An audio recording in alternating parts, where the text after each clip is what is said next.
इस कायनात की हर एक चीज का वक्त के साथ एक बहुत ही गहरा ताल्लुक है। दिन रात, सूरज चांद, कायनात की हर एक चीज अपनी मंजिल की जानिब रवा दवा है।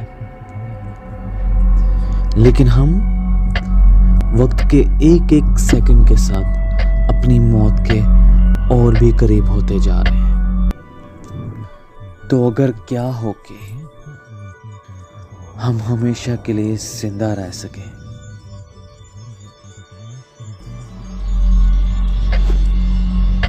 और इस जिंदगी के वक्त को रोक सकें।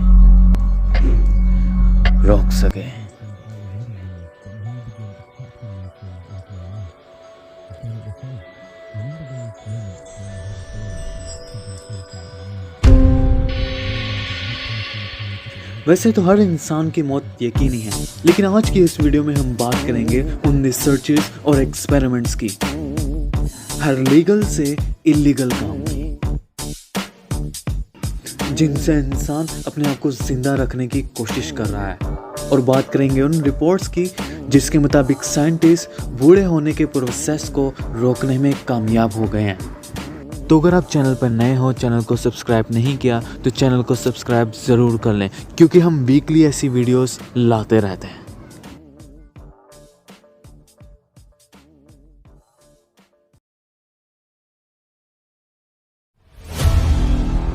आज से खरबों साल पहले इस कायनात में एक दुनिया वजूद में आई, और ये दुनिया काफ़ी सारे प्रोसेसेस और उतार चढ़ाव के बाद सिर्फ एक चीज़ की ही काबिल हुई, जिसका नाम जिंदगी था। जिंदगी वजूद में आई, और इस जिंदगी से कायनात की बेहतरीन मखलूक इंसान वजूद में आया। तो आखिर कौन है ये इंसान? इंसान वो है जिन्होंने वक्त के साथ साथ अपने आप को बदलना सीखा, उन हदों को ख़त्म करना सीखा जो कि पिछले ज़माने के लोगों का एक ख्वाब था। अपनी मंजिलों, अपने ख्वाबों को हासिल करना सीखा, खून खराबा करना सीखा, फासलों को समेटना सीखा, समंदर की गहराइयों में जाना सीखा, चांद पर अपना कदम रखना सीखा।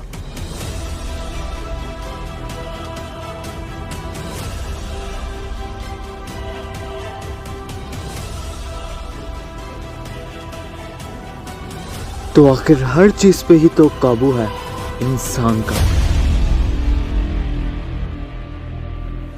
लेकिन आखिर ऐसी कौन सी चीज है जो इंसान को आज भी परेशान किए हुए है? उस चीज का नाम है मौत। जब भी बात आती है मौत की तो इंसान इसके सामने बेबस नजर आता है। इस दुनिया में न जाने कितने लोग आए और कितने ही चले गए, लेकिन कोई भी आज तक मौत के सामने टिक नहीं सका। लेकिन ये इंसान आज भी इसी कोशिश में लगा हुआ है कि किसी भी तरह से इस मौत की घड़ी को रोका जा सके, ताकि हमेशा के लिए जिंदगी को हासिल किया जा सके। तो आखिर इंसान के अंदर कौन सी ऐसी चीज है जो उसके बूढ़े होने और मरने का वक्त डिसाइड करती है? तो चलो मैं आपको भी इस बारे में बताता हूँ। तो अगर हम बात करें इंसान के जिस्म की, इंसान का पूरा जिस्म एक बड़ी ही छोटी चीज़ से मिलकर बना होता है, जिसका नाम है सेल। अब इन सेल्स के अंदर एक और चीज़ मौजूद होती है जिसका नाम है डीएनए, जो कि सेल्स की एक्टिविटीज़ और फंक्शंस को उसी तरह कंट्रोल करता है जिस तरह दिमाग पूरी बॉडी को। और सिर्फ यही नहीं, इस डीएनए के अंदर भी एक और चीज़ मौजूद होती है जिसका नाम है टीलोमियर्स। और यही वो चीज़ है जो इंसान के बूढ़े होने और मरने के वक्त को डिसाइड करती है। लेकिन आखिर कैसे? चलो मैं बताता हूँ। ये बात तो हम सभी लोग जानते हैं कि इंसान वक्त के साथ साथ बड़ा हो जाता है, एक बच्चे से बड़ा और एक बड़े से बूढ़ा हो जाता है। लेकिन आखिर इंसान के जिस्म में कौन सा ऐसा प्रोसेस है जो इसको ऐसी स्टेज पर ला खड़ा करता है? तो अगर तुम्हें इस बारे में नहीं पता तो मैं बताता हूँ। इस प्रोसेस का नाम है सेल डिवीजन। ये एक ऐसा प्रोसेस है जो कि इंसान के जिस्म में 2400 घंटे चलता रहता है। तो इंसान तभी बड़ा होता है, तभी उसकी ग्रोथ होती है जब उसके बॉडी में मौजूद सेल्स डिवाइड करते हैं। इंसान की ग्रोथ तभी होती है जब उसकी बॉडी में मौजूद पुराने सेल से न्यू सेल्स बनते हैं। तो यही वो ग्रोथ है जो कि इंसान के पैदा होने से लेकर मरने तक चलती है। तो अगर मैं कहूँ, एक मसला यहीं पर है।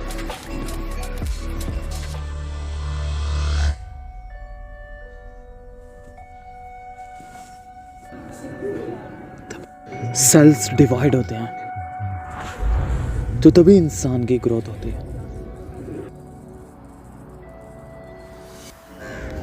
लेकिन जब भी सेल डिवाइड करते हैं, जब भी एक पुराने सेल से नया सेल बनता है, तो पुराने सेल में मौजूद एक स्ट्रक्चर जिसका नाम टीलोमियर्स है, इसका कुछ हिस्सा खुद ब खुद ख़त्म हो जाता है और इसकी लंबाई में कुछ कमी आ जाती है। तो अब जितने ज़्यादा सेल्स डिवाइड करेंगे उतने ज़्यादा न्यू सेल्स बनेंगे। अब जितने ज़्यादा न्यू सेल्स बनेंगे उतना ज़्यादा टीलोमियर्स ख़त्म होता चला जाएगा और एक वक्त ऐसा आएगा कि टीलोमियर्स बिल्कुल ख़त्म हो जाएंगे। और टीलोमियर्स के ख़त्म होने का मतलब सेल का कंट्रोल सिस्टम जिसका नाम डीएनए है उसका भी ख़त्म हो जाना। और जब कंट्रोल सिस्टम ख़त्म हो जाएगा तो वही सेल जो तुम्हारी ज़िंदगी को चलाने में अहम किरदार अदा कर रहा था वो बागी हो जाएगा और बन जाएगा एक ज़ॉम्बी सेल जो कि इंसान के जिस्म को एक वायरस की तरह सख्त नुकसान पहुंचाता है, वो भी बिना पता चले। तो जितने ज़्यादा सेल डिवाइड करेंगे उतनी ही ज़्यादा ग्रोथ होगी और जितनी ज़्यादा ग्रोथ होगी उसके साथ साथ ही टीलोमियर्स बिल्कुल ख़त्म हो जाएंगे। और जैसे जैसे टीलोमियर्स ख़त्म होते जाएंगे उतने ही ज़्यादा ज़ॉम्बी सेल्स बनते चले जाएंगे। और यही ज़ॉम्बी सेल्स सबसे बड़ी वजह है वक्त के साथ साथ आने वाली बीमारियों की, वो भी बगैर किसी वजह के, जिसमें शुगर, ब्लड प्रेशर, कमज़ोरी और फिर बाद में मौत। तो अगर हमें ज़्यादा देर तक जिंदा रहना है तो हमें किसी भी तरह से इस टीलोमेयर की लेंथ को ख़त्म होने से बचाना होगा ताकि फिर कभी ज़ॉम्बी सेल्स और सनेसन सेल्स बन ही ना सकें। अब यही वो टीलोमेयर्स हैं जिसको लेकर दुनिया की बड़ी बड़ी यूनिवर्सिटीज़ में रिसर्चेस चल रही है। दुनिया के बड़े बड़े साइंटिस्ट के मुताबिक काफ़ी स्ट्रगल और रिसर्चेस के बाद वो सिर्फ टीलोमेयर्स के ख़त्म होने के प्रोसेस को सिर्फ स्लो ही करने के काबिल हुए हैं। लेकिन दुनिया की सारी यूनिवर्सिटीज़ एक तरफ और इसराइल की यूनिवर्सिटी ऑफ तल अवीव एक तरफ, इस यूनिवर्सिटी ने यह दावा किया है कि वो टीलोमेयर्स के ख़त्म होने के प्रोसेस को सिर्फ स्लो ही नहीं कर सकता बल्कि दोबारा टीलोमेयर्स को ही वापस लेकर आ सकता है। और ये बात बिल्कुल सच है। अब याद रहे कि टीलोमेयर्स इंसान के जिस्म में मौजूद एक ऐसी चीज़ है जो कि इंसान के बूढ़े होने और एक मौत का वक्त डिसाइड करती है।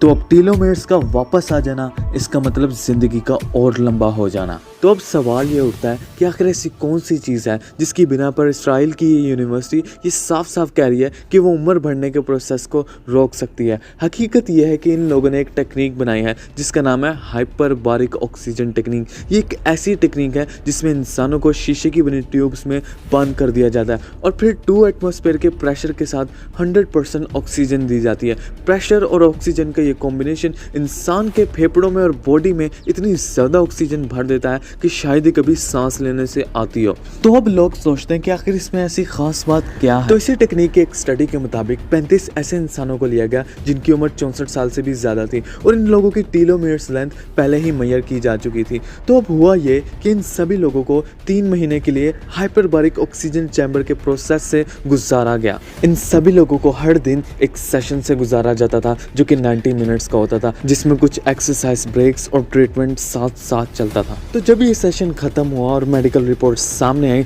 तो रिजल्ट बहुत ही हैरान कर देने वाले थे। तमाम लोगों की टीलोमेयर्स लेंथ दोबारा वापस आ चुकी थी, दोबारा रीजनरेट कर चुकी थी, जिसका साफ साफ ये मतलब था कि अब इन लोगों की जिंदगी और भी बढ़ने वाली है। और ये ऑक्सीजन चैम्बर प्रोसेस कोई आम प्रोसेस नहीं है, यही वो प्रोसेस है जो दुनिया की बड़ी बड़ी बीमारियों को ख़त्म करने में काम आता है।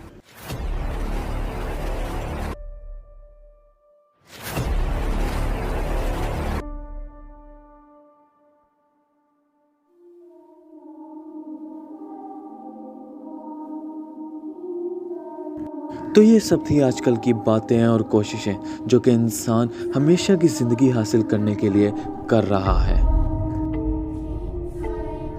लेकिन इसी चीज़ का ख़तरनाक और भयानक रूप कुछ और भी है। This is a very delicate topic. It turns out that drinking children's blood is an anti-aging device. This is just really sick and disgusting, but it's a fact. It's a chemical fact. And throughout history, this is not new, and it's not unique to the Americans. इस दुनिया के काफ़ी अमीर लोग, famous singers और दुनिया की काफ़ी पॉपुलेशन खुद बच्चों का खून पीने में मसरूफ़ है। लेकिन आखिर क्यों? इसका जवाब कुछ इस तरह से है। Are vampires real? Not the sparkling kind, but the drinking blood to stay young forever kind. Well, science says maybe. What ends up happening is you give young blood to an old animal, you bring them back. So it's not just about the blood of the young into the old, reverse the aging process. There are people in Silicon Valley we hear who are doing transfusions with young blood themselves. I think we drink virgin blood because तो अब सवाल ये उठता है कि क्या वाकई इंसान बच्चों को खून पीने से अपनी उम्र बढ़ने के प्रोसेस को रोक सकता है? तो इसका जवाब है बिल्कुल हाँ, क्योंकि ये बात रिपोर्ट्स और इन्वेस्टिगेशन से साबित हो चुकी है। और ये रिपोर्ट्स और इन्वेस्टिगेशन किसी आम इदारे ने नहीं की, बल्कि अमेरिका की खुद की इंटेलिजेंस एजेंसी CIA ने की है। और CIA इस बात को भी कंफर्म कर चुकी है कि ऐसा काम सिर्फ आम लोग ही नहीं कर रहे, बल्कि दुनिया के बड़े बड़े बिलियनर्स, फेमस सिंगर्स, तकरीबन सब ही यही काम कर रहे हैं ताकि अपनी उम्र बढ़ने के प्रोसेस को रिवर्स किया जा सके। लेकिन अब सवाल ये उठता है कि आखिर बच्चों के खून में ऐसा क्या होता है जो कि उम्र बढ़ने के प्रोसेस को रिवर्स करने में मदद करता है? तो इसका जवाब है एड्रेनोक्रोम। अब एड्रेनोक्रोम एक ऐसा पावरफुल केमिकल है जो कि एंटी एजिंग के तौर पर काम करता है। अब ये केमिकल उस वक्त ही बॉडी में रिलीज़ होता है जब इंसान की बॉडी अपने आप को शदीद खतरे में महसूस करती है। अब हम सभी ये बात जानते हैं कि जब भी इंसान की बॉडी अपने आप को शदीद खतरे में महसूस करती है तो उसके तमाम सिस्टम एक्टिवेट हो जाते हैं और बॉडी अचानक से बहुत ही पावरफुल हो जाती है ताकि किसी भी ख़राब सिचुएशन पर काबू पाया जा सके। तो शदीद खतरे के वक्त में जितनी भी पावर और ताकत इंसान के जिस्म में आती है वो सिर्फ और सिर्फ इसी केमिकल जिसका नाम एड्रेनोक्रोम है, इसकी वजह से आती है। तो मामला कुछ इस तरह से है कि दुनिया में हज़ारों माँ बाप जो कि अपनी गरीबी की वजह से अपने बच्चे बेच देते हैं, या फिर वो माँ बाप जिनके बच्चे अगवा हो जाते हैं। तो इन बच्चों को सबसे पहले टॉर्चर किया जाता है, सख्त डराया जाता है ताकि इनकी बॉडी खौफ से वही पावरफुल केमिकल रिलीज़ करे जिसका नाम था एड्रेनोक्रोम। तो ये लोग बच्चों को अगवा करके खूब ख़तरनाक चीज़ों से बच्चों को डराते हैं, जिसकी वजह से बच्चे की बॉडी खौफ से एक पावरफुल केमिकल जिसका नाम एड्रेनोक्रोम है वो रिलीज़ करती है। और जैसे ही ये केमिकल बच्चे की बॉडी में रिलीज़ होना शुरू हो जाता है तो ये लोग एग्जैक्ट टाइम पर पावरफुल केमिकल से भरा हुआ ब्लड बच्चों की बॉडी से निकालना शुरू कर देते हैं। और फिर ये ब्लड करोड़ों के दामों में आगे बेच दिया जाता है, जिसको हम ब्लड फार्मिंग का बिजनेस भी कहते हैं। और ये आज से नहीं, बहुत पहले से होता आ रहा है।